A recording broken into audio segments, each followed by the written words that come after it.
War almost never looks the way it does on maps, in textbooks, or in short battle summaries. On paper, everything seems clear. Arrows of advance, defensive lines, operation names, dates, and dry labels. But in reality, war usually begins where the maps end. In reality, war smells not of victory or glory, but of wet earth, sweat, rot, rusted metal, blood, and fear. And there are places where war becomes not just a battle, but a slow, brutal, almost primitive trial, in which a human being is left alone, not only against the enemy, but against nature itself. One of those places was Ramree Island. At first glance, it may sound like just another point on the map of the Second World War. But behind that name lies a story that still makes people uneasy today. It is the story of Japanese soldiers retreating through the swamp and finding themselves trapped in a nightmare. It is the story of mangrove forests, flooded lowlands, humidity, exhaustion, hunger, and crocodiles. It is a story in which reality turned out to be more frightening than legend.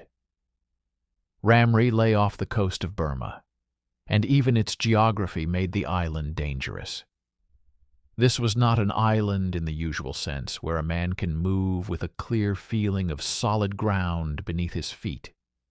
It was a wet, heavy, viscous world cut through with marshes, canals, lagoons, and thick mangrove thickets.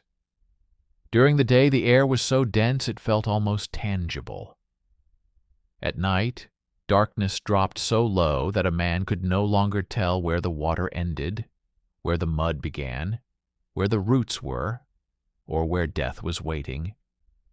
From above, Ramree might look like a green patch surrounded by water. But on the ground, the picture changed completely. The mud sucked at boots. Water concealed pits.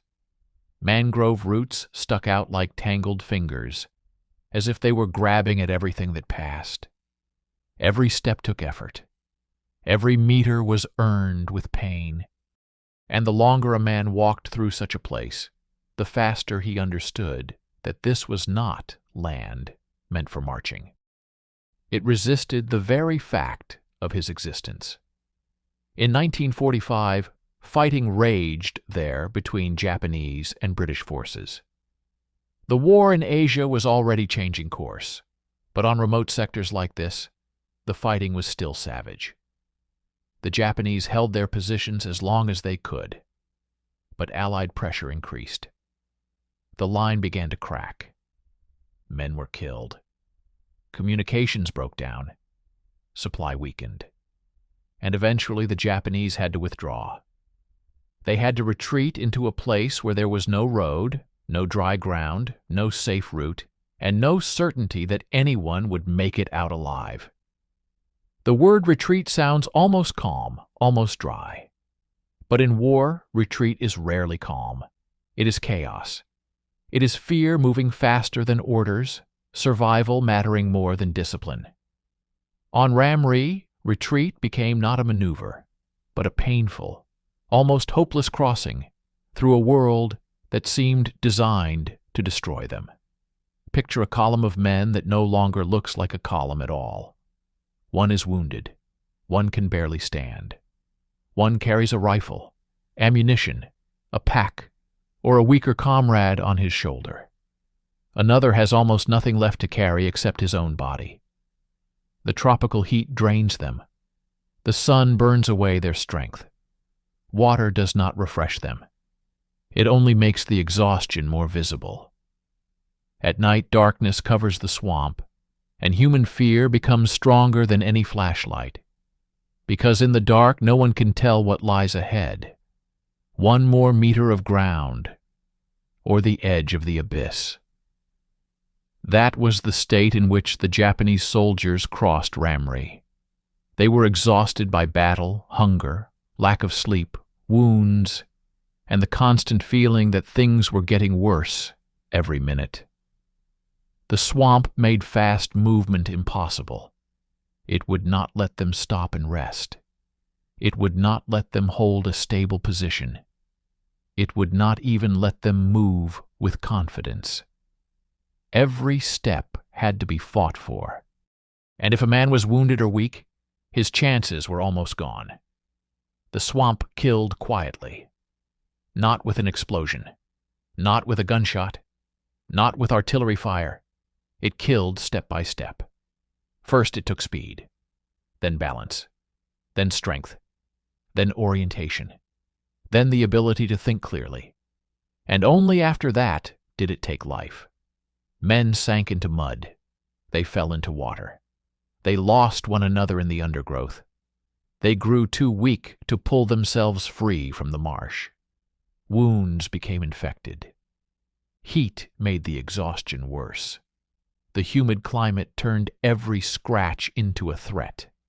And the deeper they moved into the swamp, the clearer it became that they had not entered a difficult landscape, but a trap that nature itself had no intention of releasing them from.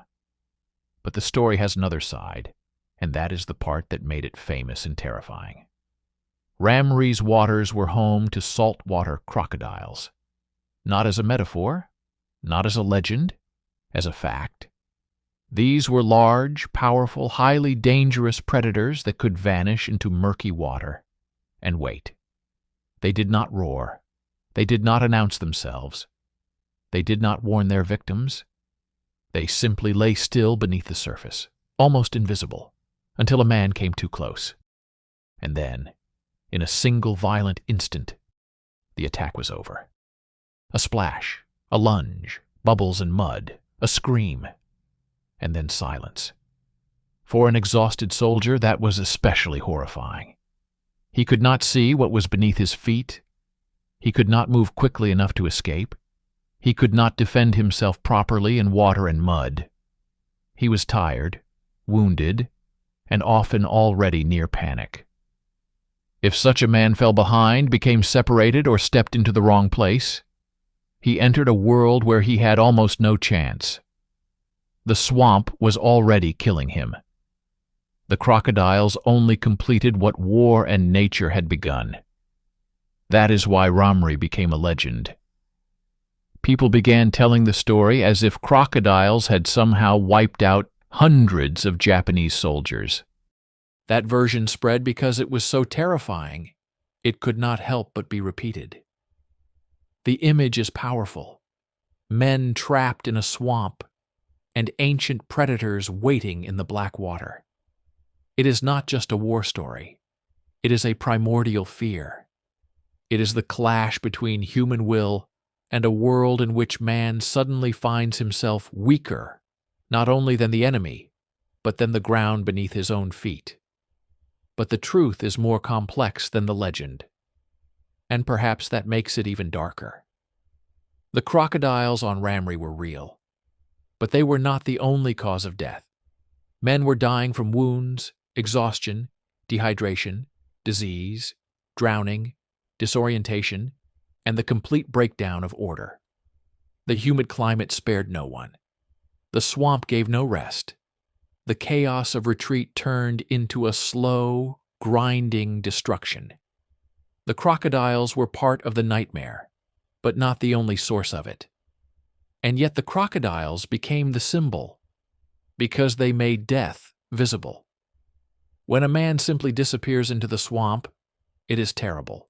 But when the story says he was taken from the water, the image becomes unforgettable. A splash, a lunge, a scream. Silence again. Those details stayed in people's memories far more strongly than dry numbers, distances, or dates. If you imagine one night on Ramrie, it feels almost like a horror film without special effects, without music, and without the option to turn the screen off. Darkness, heavy air, muddy water, branches cracking somewhere in the mangroves. The breathing of exhausted men trying to keep moving. A wounded soldier stumbling, another one trying to pull him back up. Somewhere nearby, something moves in the water, then another sound, then silence again. In a place like that, fear does not come in sudden bursts. It settles into the body and stays there. The soldiers could not properly defend themselves in such terrain. They could not form ranks. They could not move quickly. They could not even choose their footing with confidence. The swamp took away every advantage an armed man normally had. And when a man loses his footing, his strength, his speed, and his sense of direction, he stops feeling like a soldier and starts feeling like prey. That is why the story remains so powerful. It shows that war is not only about bullets, explosions, and armies clashing in open battle. Sometimes war is a place where a human being is slowly broken by the environment itself, where retreat becomes not escape, but the continuation of death by other means, where nature is not a backdrop, but part of the tragedy, and where fear comes not only from the enemy, but from the water, the mud, the darkness, and the things hidden beneath the surface. Over time, the story of Ramri began to live a life of its own. Some retold it as a near unbelievable legend about crocodiles devouring men in the swamp. Others tried to strip away the exaggeration and return to the facts. But even when the legend is peeled back, the core of the story remains deeply disturbing. Men really were forced into a place where survival was almost impossible. Men really did vanish into mud, water, darkness, and chaos. Men really did die in conditions where any mistake could be their last. Ramri did not become famous as a place of glory. It became famous as a place of disappearance, a place where war stopped looking like organized conflict and became a struggle between human beings and an environment that offered no mercy. A place where the swamp, the heat, the hunger, the fear, and the predators merged into one unforgettable image.